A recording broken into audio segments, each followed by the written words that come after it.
Olá, queridos! Sejam todos muito bem-vindos a mais uma aula de Química.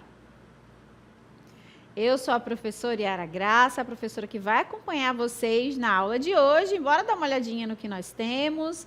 É a aula 23, revisão e avaliação. Então, hoje a gente vai reforçar vários conceitos, principalmente aqueles envolvidos ali, né, no estudo da cinética química. Então, vamos à aula.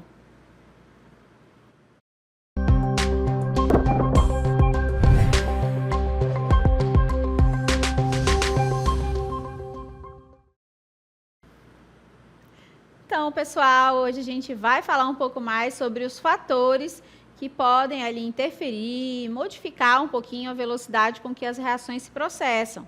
Lembrando, né, que cada reação, né, tem suas características, suas particularidades. A gente pode observar reações muito rápidas, outras reações químicas que são mais lentas, outras até que são instantâneas, né? Porém, existem alguns fatores, né, externos que a gente observa que podem ali interferir na velocidade com que essas reações acontecem. E aí eu apresento a vocês alguns deles, né? A gente não vai conseguir falar de todos, mas, né, boa parte deles é possível a gente abordar. Então, nós temos pressão, temperatura, concentração dos participantes, superfície de contato e os catalisadores, tá? Então, esses aí são os principais fatores que podem afetar a velocidade das reações. E aí, vale lembrar, né, que as reações químicas são processos de transformação que ocorrem mediante colisão efetiva das partículas. Então, é preciso observar que existe uma teoria que embasa tudo isso que eu estou falando aqui para vocês, que é a chamada teoria das colisões, né, em que os reagentes colidem uns com os outros, né, e é a partir dessa colisão que é possível gerar, né, as novas substâncias, os chamados produtos, tá? E aí eu vou começar, né, esse momento de revisão tratando da temperatura, tá? Que vai ser a nosso primeiro fator que interfere na velocidade das reações, tá bom? Então, a maior parte das reações químicas acontece de forma mais rápida em temperaturas maiores. Agora eu vou destacar algumas palavrinhas aqui para a gente revisar de forma mais, né, interessante. Então, funciona da seguinte maneira, né? Quanto maior a temperatura, maior será a velocidade com que essa reação se processa, na maioria das vezes, tá? Então, não é uma regra. É uma regra geral, mas existem algumas exceções. Em sua grande maioria, se eu tenho um aumento na temperatura, eu tenho também uma elevação na velocidade com que essa reação acontece. Como funciona isso, né? A elevação de temperatura acelera a movimentação das partículas, sejam elas moléculas, átomos ou íons, né? E isso acontece de que maneira? Aumentando a frequência com que essas moléculas colidem, né? Consequentemente, se tem mais frequência, elas vão, né, colidir e provavelmente essa colisão tende a ser efetiva e isso vai gerar, com certeza, uma reação química, tá? Então, aumentou a temperatura, uma maior frequência de colisões, mais colisões efetivas, gerando uma reação química. Vamos continuar falando aí de temperatura, né? E o exemplo clássico que eu trago para vocês é sempre a geladeira, né? Ela tem na nossa casa, a gente consegue observar o processo acontecendo ali, né? Então, como que a gente pode observar os alimentos, né, sendo conservados na geladeira ou não. Então, ali está acontecendo o que a gente chama de uma reação de decomposição, né, dos alimentos, tá? E é possível a gente perceber essa alteração na temperatura justamente quando a gente coloca um alimento na geladeira ou quando a gente não coloca ele na geladeira, né? Então, o ato de colocar um alimento na geladeira faz com que a temperatura daquele ambiente seja menor, né? Dentro da geladeira, a gente tem uma temperatura bem menor do que na temperatura ambiente. Costuma girar em torno de 3 a 4 graus Celsius, né? Colocado na geladeira, tá? E aí, o que acontece, né? Aquele alimento que levaria 2, 3 dias para começar a degradar, né? Para estragar, vamos dizer assim, né? Na geladeira, ele tende a durar um pouco mais. Sora, quer dizer que não vai estragar? Posso deixar lá e daqui 2 semanas comer? Não é bem assim, né? O alimento, ele vai sim se degradar, ele vai sim se decompor, mesmo estando a baixas temperaturas. Só que esse processo vai levar mais tempo, né? Ao invés de levar 2, 3 dias, né? Ele vai levar aí 5, 7 dias, né? Uma semana, aí vai depender do alimento, do tipo de processamento, né? O que mistura tem ali, tá bom? Então, a gente consegue concluir que, baixando a temperatura, a gente tem uma diminuição da velocidade com que aquela reação vai acontecer. Mas por que isso acontece? E aí eu volto para a teoria das colisões, que é ela que rege todo esse conceito, né? Vai acontecer o seguinte, se baixa a temperatura, a movimentação dessas partículas também vai baixar. Tudo tem a ver com cinética, né? Tudo tem a ver com movimento. Então, se baixou a temperatura, as moléculas vão ficar mais quietinhas, né? Vamos dizer assim, né? Elas vão perder um pouco da movimentação. Então, se elas não se movimentam tanto, a gente pode concluir que elas não vão colidir com tanta frequência, né? Elas vão estar mais quietinhas, então elas não vão colidir. Por esse motivo, né, isso vai gerar uma diminuição na velocidade com que essa reação vai acontecer, né? Porque não tem colisões, não tem choques, não tem formação de produto. Ou pelo menos, né, a produção, a formação desses produtos tende a diminuir, tá bom? Bora continuar falando aí da temperatura, né? E aí a gente vai observar que uma porção de alimentos pode sofrer decomposição rapidamente se estiver sem resfriação, né? Então, o processo contrário também acontece, né? Se eu deixar o alimento fora da geladeira, né, na temperatura ambiente, a tendência é que esse processo de decomposição seja acelerado, né? Ou, melhor dizendo, aconteça de forma mais natural, porque, no caso, a gente está falando da temperatura ambiente. Porém, se tiver um dia bem quente mesmo, aqueles dias de verão amazônico aqui, né? Uma fruta, um alimento que a gente vai deixar fora da geladeira, no outro dia ele já vai estar estragado, né? Porque a gente sabe o quanto é quente, né? Aqui na nossa região, por exemplo, e aí esse processo tende a ser mais acelerado. Concluindo, se aumentou a temperatura do sistema, né, daquele ambiente, a gente vai ter um aumento na velocidade com que essa reação se processa, por conta de quê? Da cinética das partículas, né, da movimentação das partículas. Elas vão ficar mais agitadas, elas vão colidir cada vez mais e aí vão gerar ainda mais produtos, vão gerar ainda mais reação, decomposição, tá? Agora sim, bora dar uma olhadinha nessa sequência para entender melhor como que a temperatura influencia na velocidade. Começando com o primeiro ponto, né? Por que a temperatura influencia na velocidade? O aumento, primeiro ponto, o aumento da energia cinética. O que é energia cinética? Energia do movimento, né? Então, quando aumentamos a temperatura, as partículas ganham mais energia cinética, ou seja, elas se movem mais e mais, né? Elas ganham movimento, tá? Aumentou, ganham movimento. Baixou a temperatura, não tem movimento, né? Ou pelo menos diminui bastante. Bora para a próxima, né? Continuando a falar aí da temperatura. Maior a frequência de colisões, né? Então, primeiro é o movimento, depois são as colisões. Se eu tenho mais movimento, eu tenho mais colisões, né? Com as partículas se movimentam mais rápido, a chance delas colidirem umas com as outras aumenta muito, né? E aí nós temos o próximo, né? A próxima etapa, que é o aumento da energia das colisões.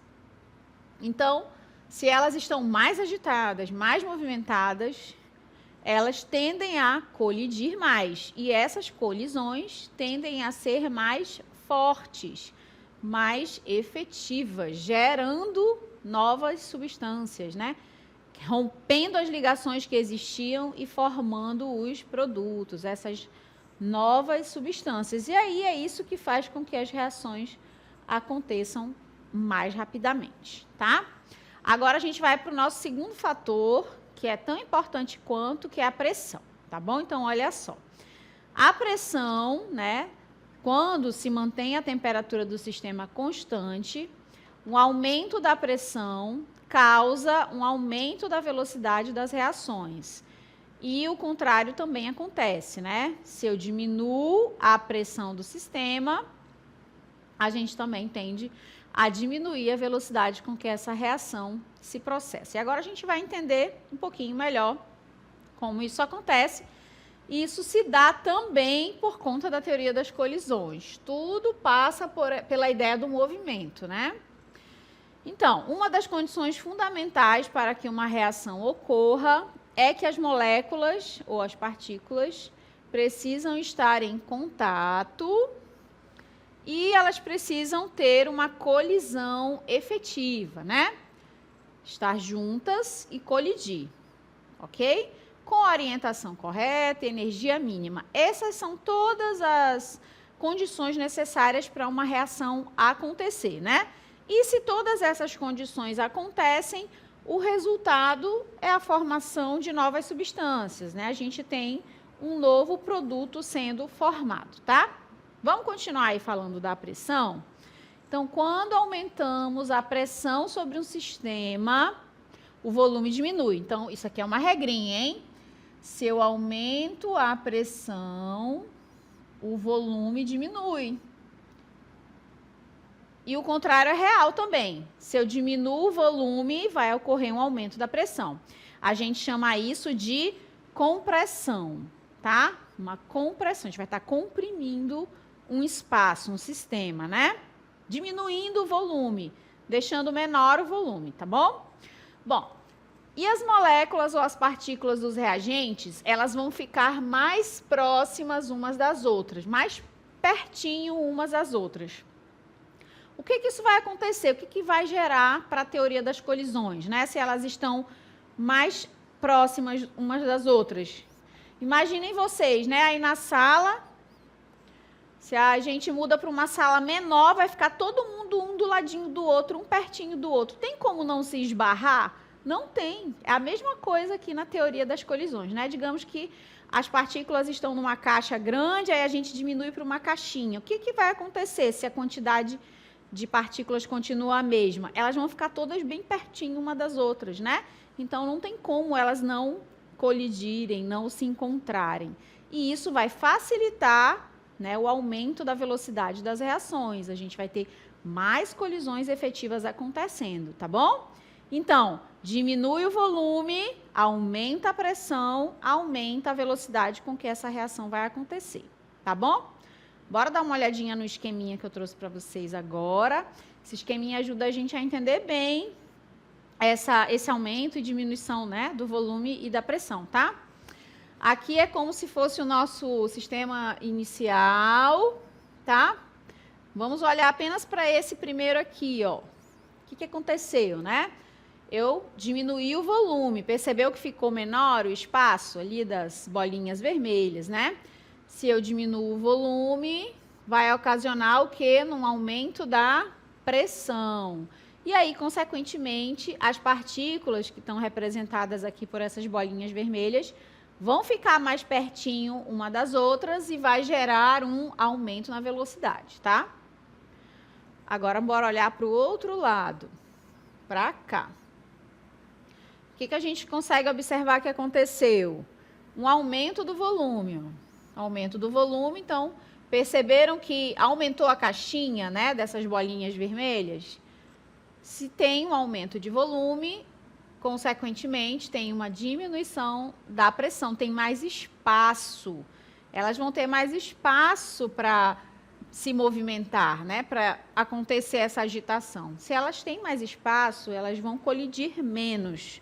Consequentemente, vai acontecer uma diminuição da velocidade com que a reação se processa, tá bom? Então, repetindo, no caso da pressão, funciona da seguinte maneira, né? Se aumenta a pressão, diminuindo o volume, a gente tem um aumento na velocidade com que a reação acontece por conta das colisões. Não esqueçam que tudo tem a ver com a teoria das colisões.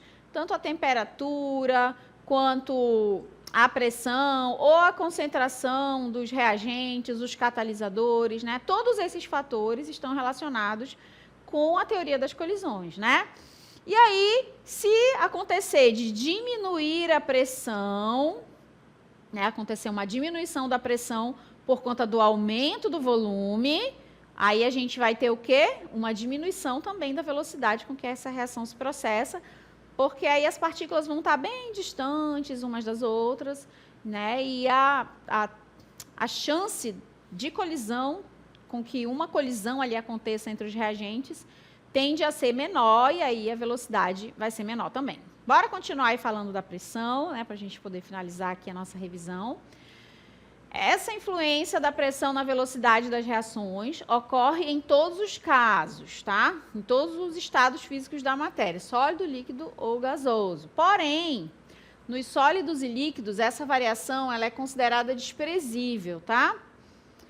Já para os gases, né, no estado gasoso, isso aí interfere bastante no resultado, tá bom? Bora avançar aí para um pouquinho mais. E aí a gente vai observar, né, que essa taxa de desenvolvimento de uma reação, ela interfere muito mais especificamente para o estado gasoso do que para os outros estados, né? Justamente porque quando a gente fala de gás, a gente pensa, né, nas partículas que estão mais dispersas umas das outras, mais distantes, e aí é possível, né, essa detecção, essa percepção da colisão efetiva, tá bom? Então, por aqui a gente termina essa parte aí de fatores, e agora eu vou reforçar um pouquinho sobre, né, as mulheres na ciência, que também fez parte aí do nosso conteúdo para revisão. E aí, né, a gente observa que existe uma grande contribuição feminina na ciência, né? Aí a gente tem a imagem de 4 mulheres importantes aí para o nosso momento, o nosso século, né? Mas existiram aí mulheres também muito importantes na história da ciência, né? Que foi o que foi tratado aqui também durante as aulas, né? Essas mulheres como a Hipátia, como a Marie Curie, como a Rosalind Franklin, né, com nomes difíceis, todas elas, né, elas foram pessoas e personalidades que de alguma maneira puderam contribuir, né, para que a química pudesse ter essa evolução. Não somente a química, mas a ciência também. E aí eu vou puxar a sardinha para Marie Curie, né, que foi uma cientista importante dentro da química, falando da radioatividade, né? Ela foi a primeira mulher a ganhar, né, 2 prêmios Nobel, um em química e um em física também. Falamos da Hipátia de Alexandria, que é considerada a primeira matemática da história, né? Também conversamos um pouquinho sobre a Hedy Lamarr, né, que foi uma atriz, né, de Hollywood. E ela era muito criativa, muito inventiva, e ela acabou contribuindo, por conta de toda a sua história, né, ela acabou contribuindo para o desenvolvimento de tecnologias muito importantes que são utilizadas hoje, como é o caso do Wi-Fi, do Bluetooth, né? E a Rosalind Franklin, que foi uma bióloga também muito importante na sua geração, ela contribuiu para a descoberta, né, ali da estrutura do DNA. Só que no caso, né, as mulheres, em muitos casos, são deixadas um pouco de lado, né, nesse desenvolvimento tecnológico. Então, na hora da publicação, né, dessa grande descoberta, ela teve o seu nome, né, retirado do artigo e tudo mais.